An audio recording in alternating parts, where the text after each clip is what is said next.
बिस्मिल्लाहिर्रहमानिर्रहीम। अस्सलाम वालेकुम स्टूडेंट्स। मैं उम्मीद करता हूँ कि आप सब खैरियत से होंगे। डियर स्टूडेंट्स, लेक्चर तो लेट हुई लेकिन हमने वो उस तसलसल को नहीं छोड़ा है और आज इस क्लास में हम बात करेंगे कि pros writers of the romantic as. इससे पहले बेटा आपको याद है हम poets of the romantic as के ऊपर in poetry of the romantic as के ऊपर बात कर चुके हैं और वो डिटेल आपके पास यूट्यूब पे मौजूद है। इंग्लिश विद मोहम्मद हिलाल पे आप विज़िट करें, आपको एक ख़ास तरतीब के साथ पूरे वीडियोस जो है वो पढ़े हैं। तकरीबन 88 वीडियोस लेक्चर जो है वो हम रिकॉर्ड अब तक कर चुके हैं, इसमें पूरा डिटेल है। इसके बाद के लास्ट लेक्चर हमारा था कि हमने जॉन कीट्स के ऊपर जो है हमने बात की, who was the one of the younger group of the romantic poets and he was the last of the romantic poets. तो बेटा बात करते हैं prose writers of the romantic age. अच्छा, आपको इस बात का इल्म है कि जहाँ तक हम रोमांटिक एज के ऊपर बात कर ले तो रोमांटिक एज तो पोइट्री के अंदर स्पेशलाइज हुई है, मतलब पोइट्री ने इसके अंदर वो जो है बड़ा ग्रोथ की है। तो इसका मतलब romantic age is specialized in poetry. ये आपका एमसीक्यूज हो सकता है कि रोमांटिक एज जो है वो किस चीज़ में स्पेशलाइज है, पोइट्री के अंदर। फिर भी जो है यहाँ पर चंद राइटर्स हैं जो रोमांटिक एज से हैं और उसने कमाल की और हाई रैंक की प्रोस प्रोड्यूस की। उन राइटर में से हमारे पास लैम्ब आता है, हेजलेट आता है एंड डी क्विंसी आता है।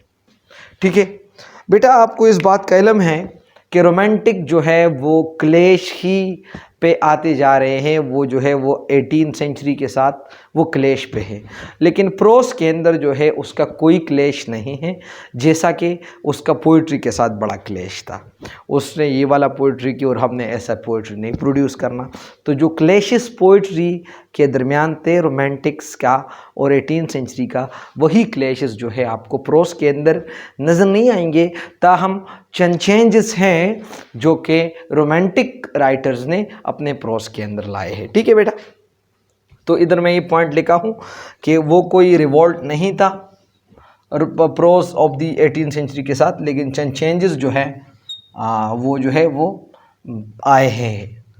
अब हम पहले 18th सेंचुरी के प्रोस के ऊपर बात करेंगे कि वहाँ पर किस तरह के प्रोस था और किस तरीके से वो और फिर रोमांटिक ने। बेटा याद रखिएगा 18th सेंचुरी में जो प्रोस राइटर थे वो एजम्पशन से बहुत ज़्यादा काम लेते थे और उसके पास प्रोज लिखने के लिए बहुत सारे स्टाइल्स हुआ करते थे और इतने सारे स्टाइल्स वो इसलिए रखते थे कि वो बहुत सारे पर्पसेस के लिए वो लिखते थे। और बहुत सारे पर्पस के लिए वो क्यों लिखते थे? क्योंकि मुख्तलिफ ग्रुप ऑफ पीपल के लिए, डिफरेंट सोफिस्टिकेटेड पब्लिक के लिए वो लिखते थे। मतलब मैं उनको बोलता था कि मुझे इसके ऊपर कोई प्रोज आप प्रेजेंट कर ले, तो वो इसके ऊपर कोई प्रोज वो लिखना शुरू करता था। एक खास मतलब it was not for common, it was not universal, it was just for specific group of people. तो एक स्पेसिफिक ग्रुप ऑफ पीपल उसको एक तरीके से बताता था, दूसरा उनको अलग तरीके से बताता था, और साथ साथ जो है बेटा उसका वेराइटीज़ ऑफ प्रोज उसने वेराइटीज़ ऑफ वेज के साथ उसने वो प्रोड्यूस की। जबकि अगर हम अब रोमांटिक की बात कर ले तो रोमांटिक प्रोज राइटर्स जो है वो इन से बड़ा वो कंसर्न नहीं करते कि हम जो है वो मुख्तलिफ ग्रुप्स के साथ और मुख्तलिफ, बल्कि वो सब्जेक्ट मैटर के ऊपर बड़ा डिपेंड करता था उनका प्रोज कि थीम क्या है जो हम लिखते हैं ना, थीम। और दूसरी बात इमोशनल एक्सप्रेशंस के ऊपर उसका फोकस था। और साथ साथ जो है उसने एक स्टाइल, अप्रोप्रिएट स्टाइल उसने प्रोड्यूस की, जिसने जो उनको लगा कि ये बस वाहिद स्टाइल है, इसके अंदर प्रोस होना चाहिए, बाकी नहीं होना चाहिए। तो वाहिद स्टाइल उनके पास था, ना कि वेरियस स्टाइल्स थे पर वेरियस पर्पसेस के लिए। ठीक है बेटा, तो आपको इल्म हुआ कि 18th सेंचुरी में हमारे पास वेरियस स्टाइल्स थे और वेरियस पर्पस के लिए, जबकि एक स्टाइल हुआ करता था रोमांटिक्स के अंदर और उसने जो है फोकस करता था थीम के ऊपर, सब्जेक्ट मैटर के ऊपर एंड इमोशनल एक्सप्रेशंस के ऊपर। ठीक है, और मैंने बता दिया कि वो जो है एक ख़ास पब्लिक के लिए वो लिखता था, जबकि रोमांटिक लोग जो था उनका काम ये था कि वो उनका यही गरज था कि हम प्रोज लिखते ताकि हम ऑडियंस को, इंक्रीजिंग ऑडियंस को, हम ज़्यादा ऑडियंस वो आ जाए, ना कि कोई ख़ास लोग आ जाए। इसका मतलब ये है कि their prose were for common, और ये सब के लिए था। साथ साथ जो है एक ट्रस्ट था 18 सेंचुरी के अंदर। किस चीज़ के दरमियान वो ट्रस्ट था? वो मैटर एंड मैनर के दरमियान ट्रस्ट था। अब मैटर एंड मैनर क्या है? मैंने उनको बता दिया कि मेरा मैटर ये है, इसके ऊपर मेरा प्रोस प्रोड्यूस कर ले मेरे लिए, तो वो एक ख़ास मैनर से वो प्रोस प्रोड्यूस करता था। जबकि 18 रोमांटिक्स ने मैनर और मैटर के दरमियान पे वो जो वो ट्रस्ट है ना, वो ख़त्म हुई। उसने बोला नहीं, हम वो प्रोस प्रोड्यूस करेंगे, दैट इज़ फॉर ऑल। मेरे ख्याल में बात क्लियर होता जा रहा है, ठीक है। याद रखिएगा, उनका वो काम ये था, रोमांटिक जो 18 सेंचुरी है, उनका ये काम था कि हमारे लिए वेरियस स्टाइल्स है, various style for various purposes. हमारे लिए मुख्तलिफ पर्पस के लिए हमारा पास अलग सी स्टाइल होता था। और वो जो है वो हम बड़ा फॉर्मेलिटी को, एक फॉर्मल वे को हम फॉलो करेंगे। 18 सेंचुरी का कहना है कि कोई मुझे कहे कि इस तरीके से मुझे वो प्रोस प्रोड्यूस कर ले, तो मैंने इस स्टाइल को अपनाते हुए प्रोस मैंने प्रोड्यूस करना है। जबकि रोमांटिक्स जो है उसने romantic focused on spontaneity rather than formality. उसने वो कहते जो स्पॉन्टेनियस फ्लो आता है ना जहन में, बस वो आप प्रोस के अंदर भी लिखे, फॉर्मेलिटी ना पूरा करें। जिस तरह जो है मैं आपको बताता हूँ, पोइट्री के अंदर वो जो है एक ख़ास डिक्शन को फॉलो करते थे 18 जी। रोमांटिक नहीं, डिक्शन वगैरह नहीं, बस कॉमन लैंग्वेज में पोइट्री ही प्रोड्यूस कर ले। नहीं नहीं नहीं नहीं, ऐसा नहीं कि कोई ख़ास हमने स्टडी करना है और फिर पोइट बनना है, नहीं नहीं, ऐसे नहीं। जब आपके जहन में आते यू आर परफेक्ट पोइट। तो बेटा उसने वो फॉर्मेलिटी को नहीं फोकस की, उसने क्या की, उसने वो स्पॉन्टेनिटी को फोकस की।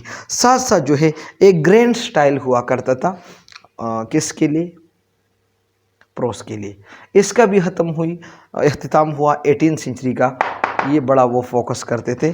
और साथ साथ जो है वेरियस फॉर्म्स, उनके पास मुख्तलिफ फॉर्म्स थे, जो किसके लिए? जो पब्लिक के लिए वो लिखा जाता था, उनके लिए, एंड डायडेक्टिक पर्पस के लिए।